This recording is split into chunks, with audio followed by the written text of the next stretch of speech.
تأملوا وإمام الحنفاء إبراهيم الأمة القانت الحنيف وهو ينادي يا أيها الناس إن الله قد بنى لكم بيتا فحجوا، فأجابه كل الموحدين في الأمم كلها وأذن في الناس بالحج.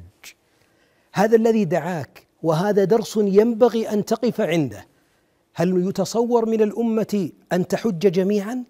أن تنفر جميعا للحج؟ لا.